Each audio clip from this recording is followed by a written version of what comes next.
Okay, ఇది last point కూడా కీలకమే. మోదీ గారు అడిగిన ఆ విషయం. దానికన్నా ముందు ఆయన చెప్పింది 2029 గురించి ఆలోచించట్లేదు మోడీ, 2047 అంటే చాలా వ్యూహం, అంటే దాదాపు 25 ఏళ్ళ దగ్గర దగ్గర 20 ఏళ్ళు పైన అనుకుంటా.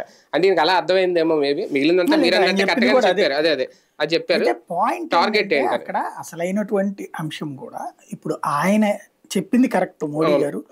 ఈయన ఆలోచించే దాంట్లో ఒక లోపం ఉంది. ఇప్పుడు ఫర్ ఎగ్జాంపుల్ ఆయన జయప్రకాష్ నారాయణ గారు ఏదో మాట్లాడారు, రాష్ట్రం అభివృద్ధి చెందాలంటే ఒక మంచి నగరం కావాలని. అమరావతి మంచి నగరం అంటాడు ఆయన. అక్కడే విజన్ లోపం.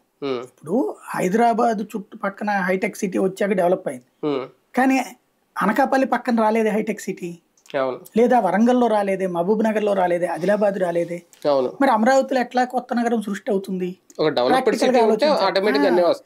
ఎక్కడైనా సరే బాంబే చుట్టూ బాంబే డెవలప్ అయింది, చెన్నై చుట్టూ డెవలప్ అయింది, లేకపోతే బెంగళూరు చుట్టూ డెవలప్ అయింది, హైదరాబాద్ చుట్టూ డెవలప్ అయింది. కానీ లేకపోతే ఎక్కడో కోయంబత్తూర్ పక్కన డెవలప్మెంట్, అక్కడ కూడా చిన్న ఇండస్ట్రీస్ పెడతారు, ఇక్కడ కూడా మనకున్నట్టు ఇన్స్టిట్యూట్స్.